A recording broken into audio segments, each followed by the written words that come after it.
Bonjour à toutes et à tous. Aujourd'hui, on va faire les pâtes faites maison. D'abord, il faut dire qu'en Italie, chaque région a son propre type de pâtes. Par exemple, les tortellini viennent de la région de l'Emilia-Romagna, les orecchiette viennent de la Puglia. Et nous, aujourd'hui, on va vous amener en Basilicate où on fait les strascinati. Strascinati, c'est un mot qui l'origine vient du dialecte de Basilicate et ça veut dire plus ou moins glisser. Ça, après, on va le voir.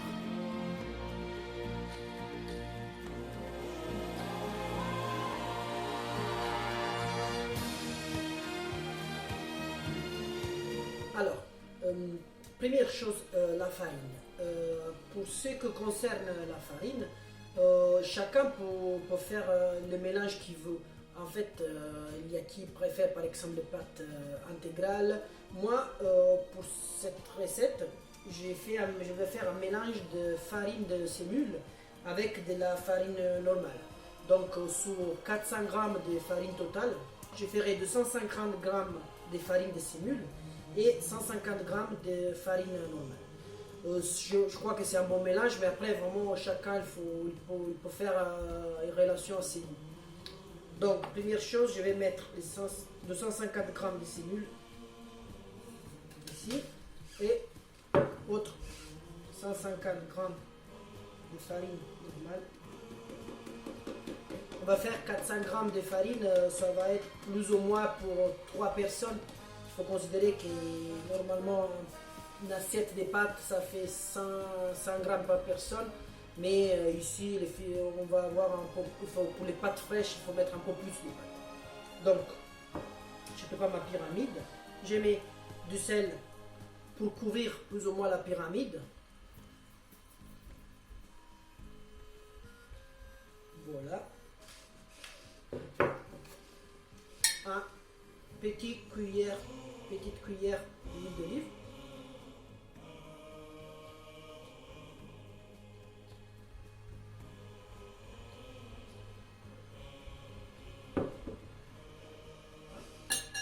Et après l'eau, c'est 200 ml d'eau.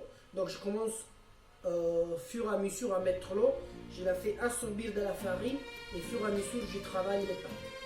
Je fais un tour.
Une fois que votre main sont propres, ça veut dire que les pâtes, après que vous l'avez travaillé 6-7 minutes, sont prêtes. Votre petite boule de pâte. Et on va la mettre dans la pédule.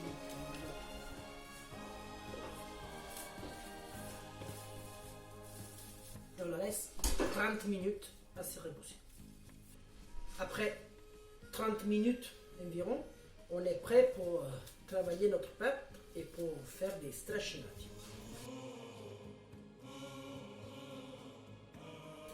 Alors, je commence, je prends sur les pâtes.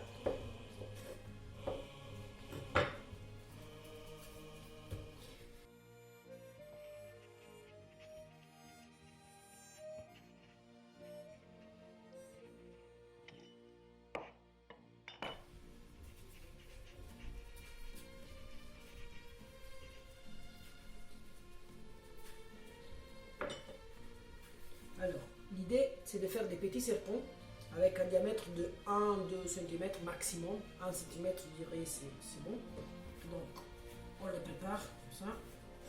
S'il est trop loin, je peux comme ça.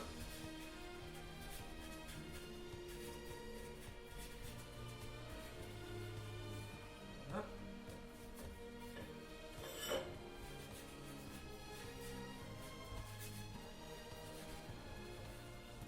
Et après de couper notre serpent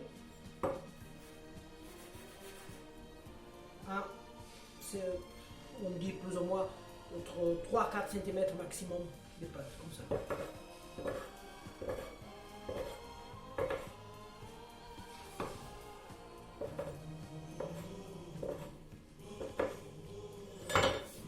Une fois qu'on a ça, on a le moment plus compliqué. Donc, l'idée c'est qu'on prend, par exemple, moi je préfère le faire avec 3 doigts, comme ça, et glisser. C'est pour ça le mot strascinati. On va glisser ce morceau de pâte et on va le mettre comme ça. Voilà, il faut appuyer. Et après, strascinati. Voilà. Et là, cette forme-là.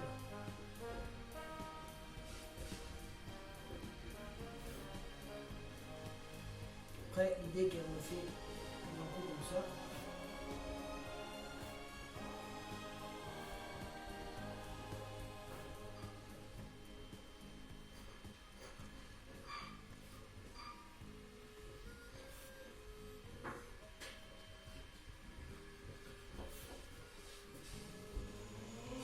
On prépare ici à côté un endroit, j'ai mis du papier de cuisson pour éviter que les pâtes vont s'attacher. On va la mettre ici avec un bon de farine. Ça.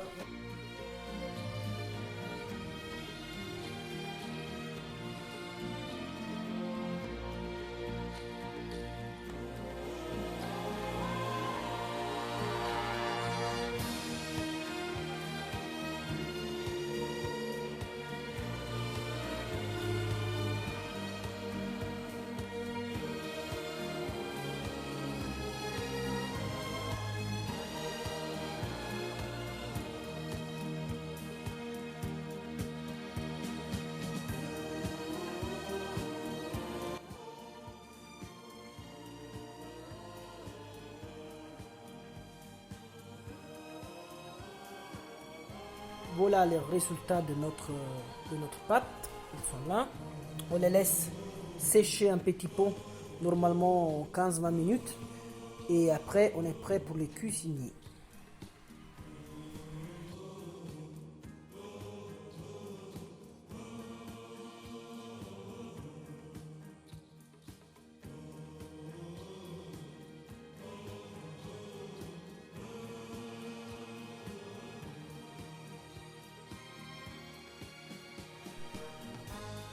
Alors, on va écraser dans un saladier les tomates pelées.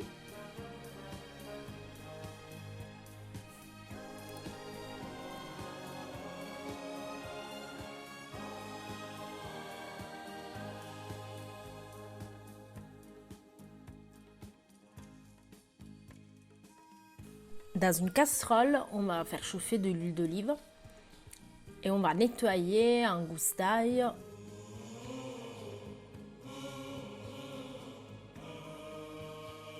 Et on va l'écraser avec la paume de la main. Après, on va le faire dorer dans la casserole pendant quelques minutes.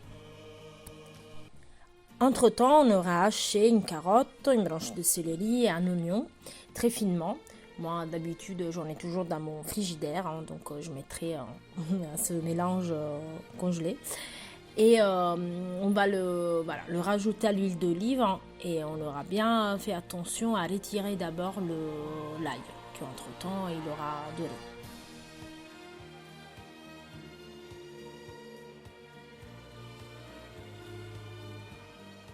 Maintenant, on peut ajouter les tomates pelées et la purée de tomates. Et on va ranger un peu avec de l'eau. Moi, d'habitude, j'utilise l'eau nécessaire à rincer les pots. Et ça fera un mélange très liquide, hein, mais c'est pas grave, hein, c'est le but. Il faut que ça prenne le temps et que l'eau puisse s'évaporer. On va rajouter une cuillère de sel fin et on va laisser cuire à feu doux pendant 1h30, 2 heures, en remuant de temps en temps. Maintenant la sauce est dense, donc elle est prête. On a mis l'eau dans une casserole. L'eau commence à bouillir. Donc, c'est le moment de mettre du sel, du gros sel. On met pour cette casserole une belle cuillère de sel. Voilà.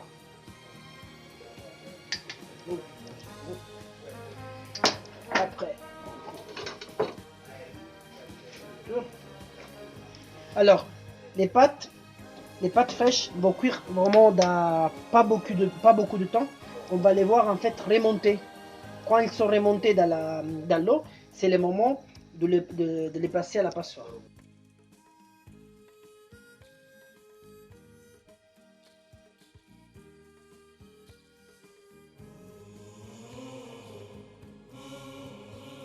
Alors, maintenant les pâtes, on a préparé notre sauce tomate, comme vous avez vu. Et ici, on a notre mozzarella qu'on a coupé en petits morceaux. Et on attend que les pâtes montent. Comme vous pouvez voir, les pâtes commencent à monter à la surface. Ça, c'est le signal qu'ils sont en train de se cuire. Ils sont passés environ 3-4 minutes, pas plus. Ça, c'est un bon signe. Ok, les pâtes sont prêtes. On peut les égoutter. On y va. Voilà.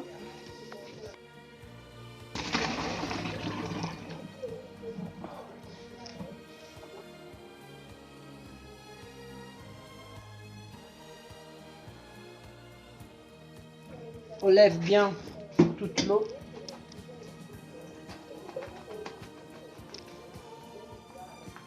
Entre temps, on prépare. On met la sauce tomate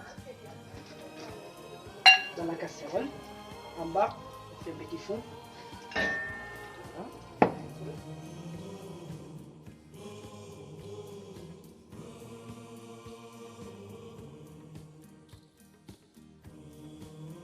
Alors, on passe les pâtes dans cette première partie de sauce tomate qu'on a mis dans la casserole. Voilà, il faut qu'elle soit bien rouge comme ça. Et après, on fait le deuxième passage dans la poêle. Alors, on prépare notre poêle. On met de la sauce tomate en bas. Petite base de sauce tomate. Voilà. Et on met la mozzarella.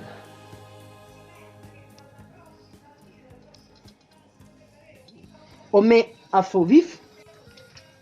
Voilà.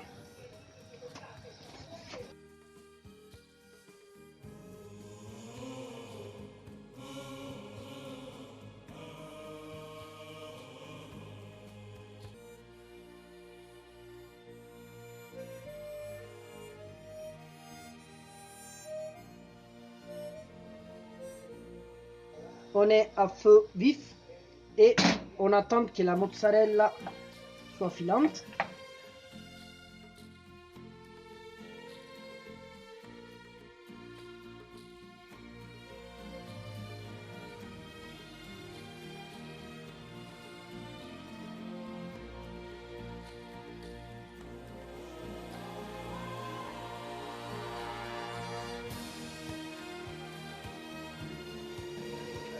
Et on est prêt pour la goûter.